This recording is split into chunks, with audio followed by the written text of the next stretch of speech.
What's up, guys? It's Matt from Dinking and Driving. And today I got a video that I didn't really want to make, but the more I think about the USA Pickleball's decision this past Friday, the more it just doesn't sit well with me. And so I wanted to create some content that hopefully some of you might get behind as well, that we can, use to encourage USA Pickleball to make better decisions, ones that don't negatively impact the entire industry, specifically the consumers, in such a negative way. And if you don't know what I'm talking about, I'll put a video up here kind of discussing where I break down exactly what USA Pickleball did this past Friday with delisting some of the most popular paddles on the market due to some arbitrary rule changes that they decided to make and enact kind of out of nowhere. And I say kind of because there were a lot of rumors and a lot of murmurs about it, but I honestly didn't think that they would make this decision again so soon after having previously made it, within the past year. So it was a little bit surprising and very disappointing to me and some others. While some of you out there might applaud the actual decision because you didn't really like those paddles being on the market in the first place, that's not really the main issue here. The main issue here is continuing to change the goalposts for paddle manufacturers and the rules in relation to these pickleball paddles. It doesn't just have an impact on the playability on the court of these paddles, it has impact on the consumers in a way, and manufacturers in a way that's not good for the industry and will probably have negative impacts, that will continue for years to come. So let's jump into this. First and foremost, consumers now have even less trust in the paddles that we're purchasing. For me specifically, I bought a Joola Mod TA15, absolutely loved it, and it was, close to $300 for that paddle. While for some of you out there, that might not be a lot of money, for me, that's a lot of money to spend on a hobby. And it's a lot of money to spend on a hobby to then just have discontinued or banned within under 2 months of purchase. So that's a frustrating thing for me. It also calls into question my trust in Joola, right? As a manufacturer, I look at them and say, hey, if you're not going to help me out here, if you're going to release paddles that are going to be banned, a couple months down the road, why would I continue buying from you? That's not actually how I feel in this circumstance. I don't think that Joola is at fault here. They manufactured a paddle that actually met and was approved by the USA Pickleball organization. So it's not really their fault. If you ask me, USA Pickleball should be held accountable for continuing to change these rules and guidelines that, again, has a negative impact across the industry. With that being said, there are a lot of people that do appreciate this and do want the sport to remain safer or more focused on control and skill and less focused on absolute pure power and hard-hitting shots.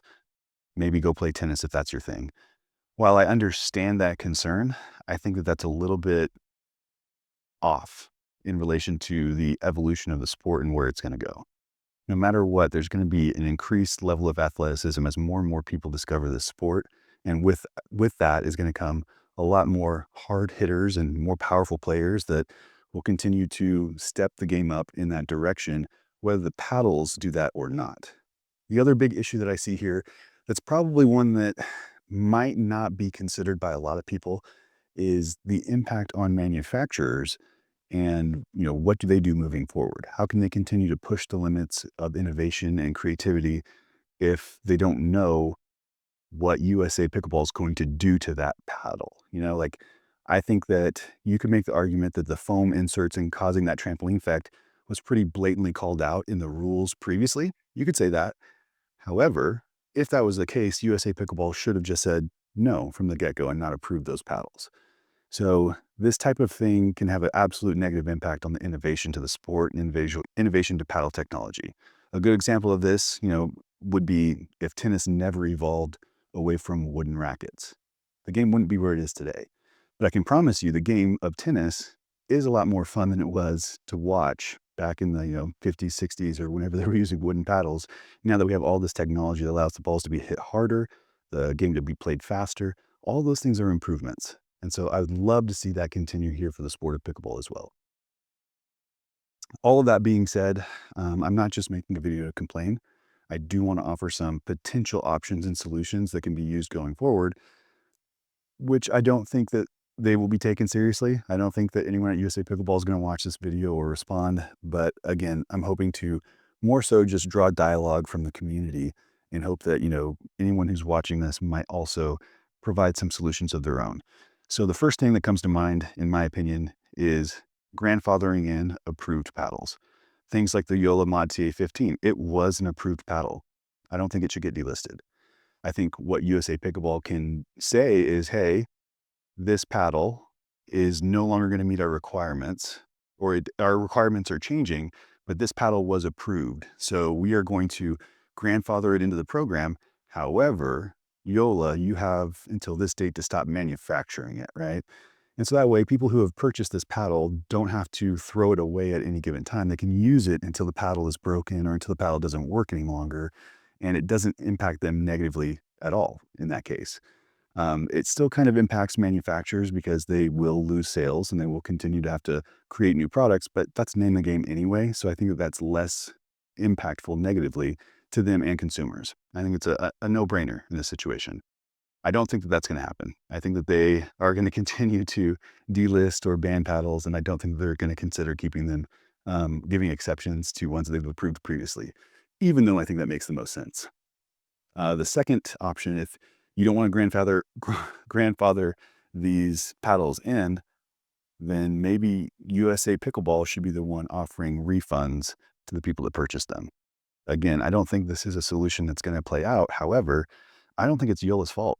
I think USA Pickleball needs to define these rules and solidify these rules and hold tight to them moving forward. I don't think that that's a Yola problem. I think it's a USA Pickleball problem. And if they change those rules for whatever reason, I think they're the ones that owe consumers and manufacturers an explanation and should be held accountable. So whether that's working with the manufacturers to offer rebates or refunds, or discounts on future paddles, and I don't mean just like a 50% discount, I mean like a 100% discount on future paddles and replacements, that would be another solution I think would make sense and would cause a lot more people to be willing to go out and invest their hard-earned money on paddles that have newer technology. I think that's a win-win for everyone except for USA Pickleball. But the benefit there is it holds them accountable to making sure that they are operating in a way that makes sense for the entire industry.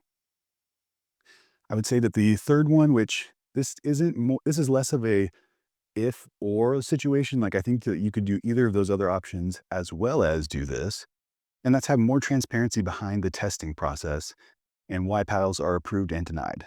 So I would love to see when Yola or Selkirk or Honolulu or whoever Rhombus, all these people are submitting these paddles in to see the actual information, actual scoring. Let's see the PB core testing numbers. Let's see their spin ratings. Let's see everything that goes into being approved or disapproved by USA Pickleball. That would be awesome. Not only would it give more clarity to us as consumers, but it would also give clarity to consumers wanting to purchase these paddles after they are approved.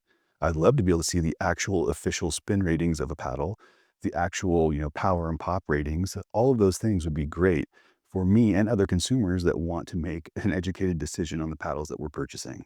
So I think that's something they should do either way, whether they grandfather things in, whether they offer refunds or some kind of financial compensation, which I don't think is going to happen. I think clarity around that process and the specific and granular details behind every paddle that goes through that process would be a no-brainer and would be really beneficial to the community. That's really it. This is kind of a long-winded message. I think that USA Pickleball needs to do better. I think that USA Pickleball needs to really consider the thoughts and feelings and financial impact of these decisions, on the community and the consumers, as well as the manufacturers. I want this sport to keep growing. I want us to be able to trust the manufacturers, to trust the governing bodies that are putting these tournaments in play and making these rules. And right now, it seems a little bit confusing. So I would love to hear your thoughts. If you agree, disagree, share your thoughts in the comments below. Um, Give other solutions or potential things that maybe I missed and didn't think about that we can, encourage USA Pickleball to take into consideration moving forward. Because I know right now this doesn't work. So hopefully, if enough of us speak up, we can enact some change.